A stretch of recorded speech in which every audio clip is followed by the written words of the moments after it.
Hello everyone and welcome to the GMS Magazine channel. I am Paco Garcia, your host, and this is the RPG A Day 2020 edition. This is day number 8. And as you may know, this is an initiative initiated by Dave Chapman to talk about role-playing games every single day for the month of August. And today's word prompt is shade.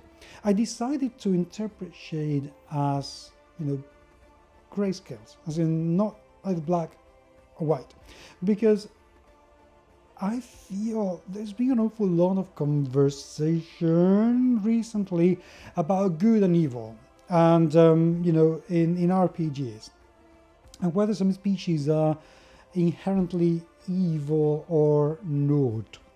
Now, I am not going to go into that debate in this particular video, so the only thing I want to mention about that is that having shades of grey, to be honest, it doesn't have to be shades of grey. It can be shades of absolutely any colour.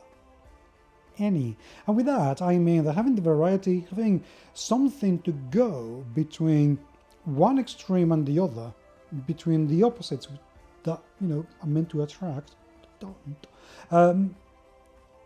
It's going to give you a lot more choices. So if you have a villain, for instance, who's going to be super villainous, what would happen if actually that villain had a good trait?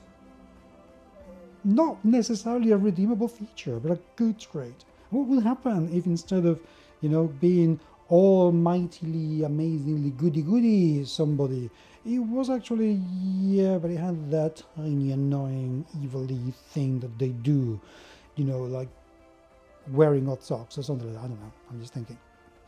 Seriously, consider it. Consider that when you are adding a shade of color, a shade of whatever, to your characters, to your adventures, you're going to be adding an awful lot of richness that it's going to enhance the number of possibilities that you have on top of the table. And I don't mean just these two characters, I also mean two adventures. For example, let's assume the players, the characters have been hired to find the cure for an illness because there is this massive plague in this town that's decimating the population. Let's imagine that cure, which is meant to be so good, imagine that it has a side effect, or that in order to get it you have to sacrifice something like a forest, or you have to kill a good creature to be able to get it. Suddenly you have something else in there. You have an awful lot of shades to choose from and to go through, and that can make things a lot more interesting. So when you think about absolutes, when you think about completely good, completely bad, something that is going to save everybody, add that little bit of something that shouldn't be there, that shade of grey. See what happens, because I think you're going to be very surprised. I will talk to you very soon. Take care.